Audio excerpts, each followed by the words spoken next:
Hello everyone and welcome back to this week's FailRace versus the community. This time we've got some interesting B-class cars, V8 engines, no race tyres, and the tyres cannot be wider than 275s.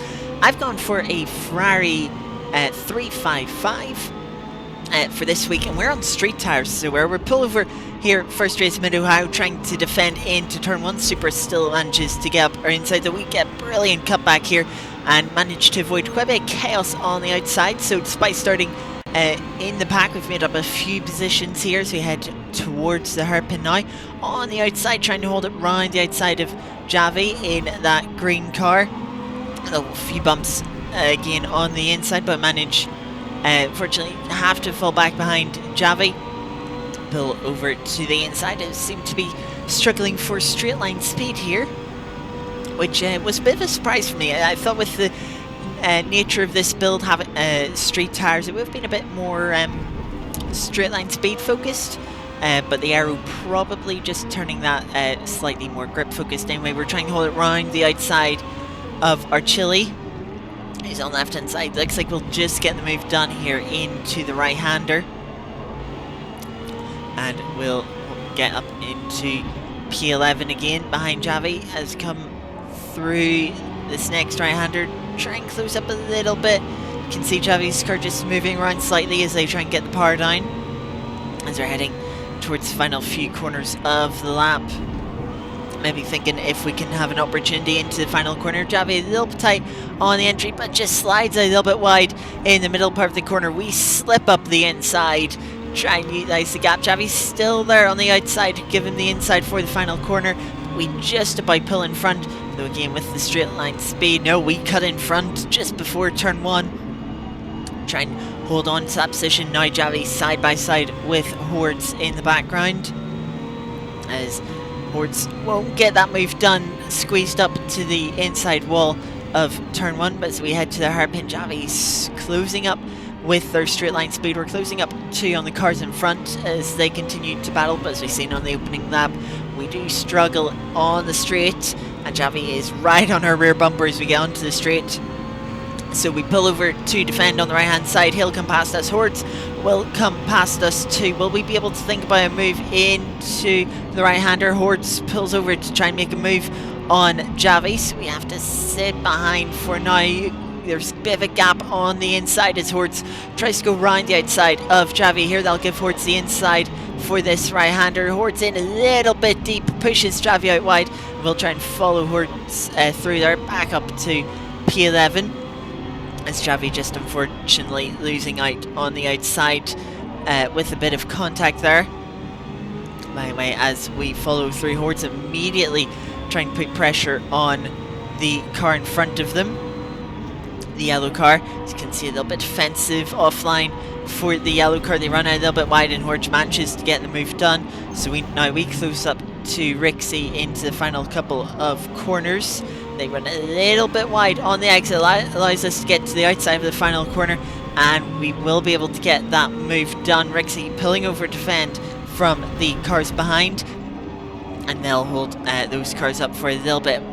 We jump forward now to the end of lap 3 as we're catching up to the pack, fighting in front. Hordes has managed to get past Stevie, who we're closing in on as we start lap 4 through turn 1. Here we have a little bit more grip, not quite close enough.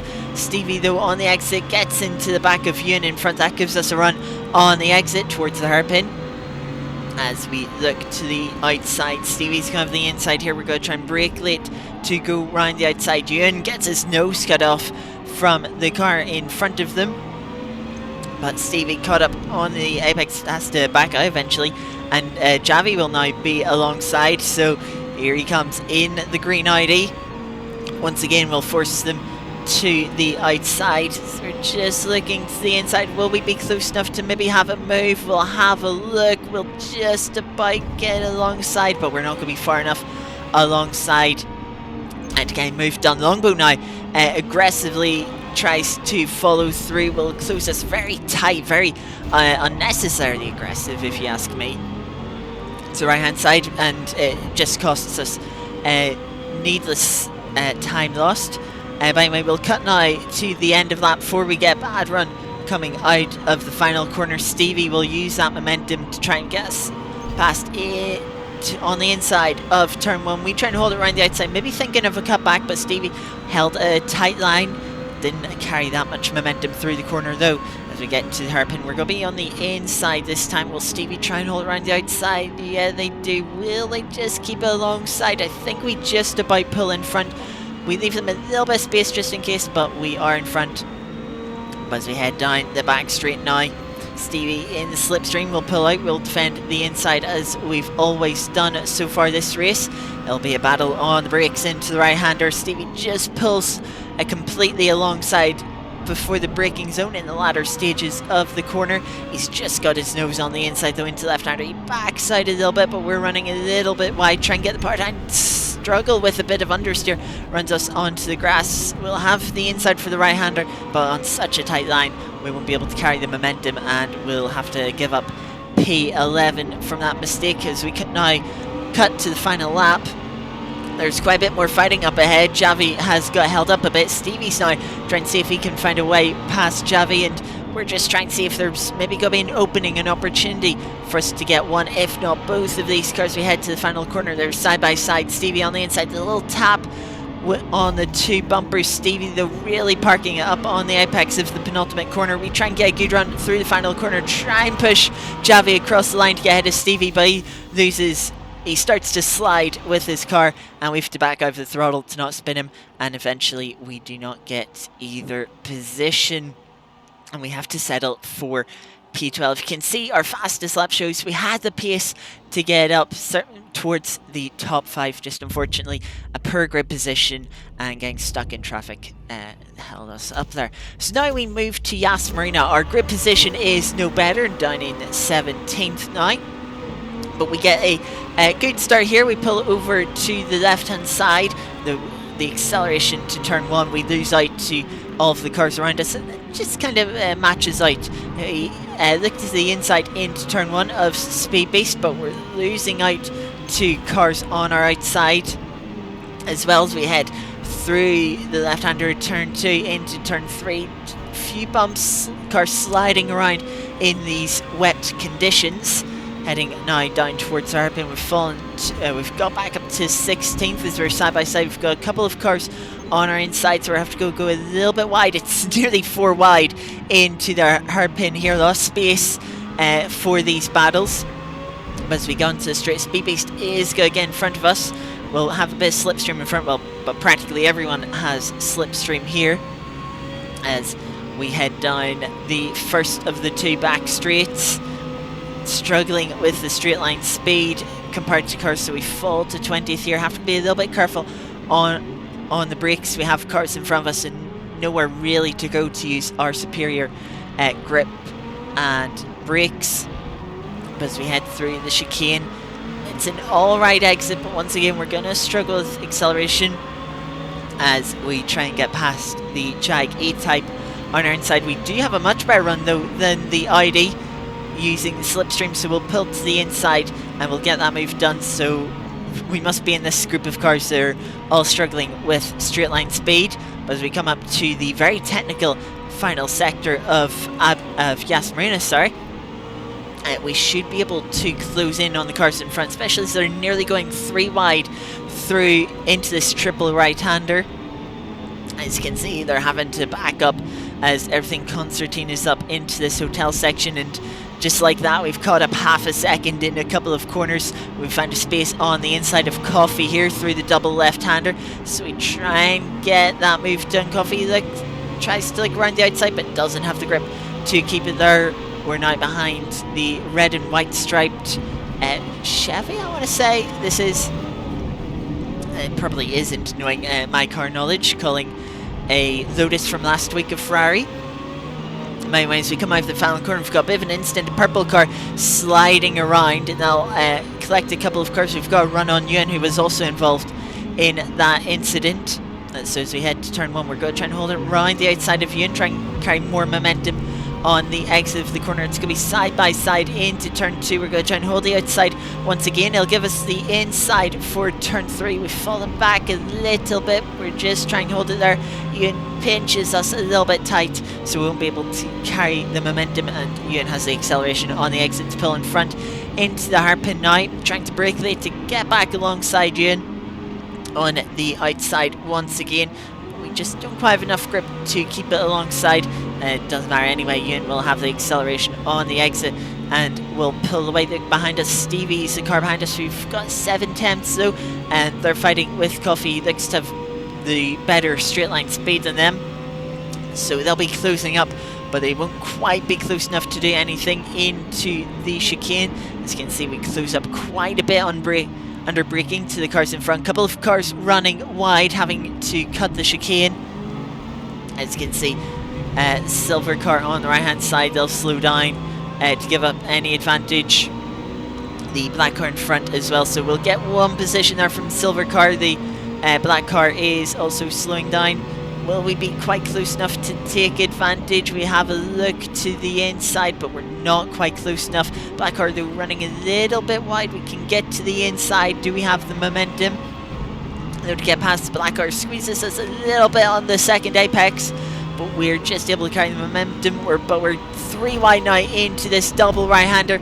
The yellow car squeezing us on the outside, and so we do have to take to the runoff. Luckily, the tarmac runoff allows us to stay right behind this battles. They're still too wide through the hotel section. Yellow car out on the outside. We'll leave the door open. We'll try and snag that position from Rixie, and we do get back up into P14 now, trying to put pressure on Speed Beast. Can we get a move done in the final couple of corners here? Speed Beast on the curves leaves the door open into the final corner. We'll try and aggressively take that position, closing the door on the exit. Speed Beast a little bit more acceleration.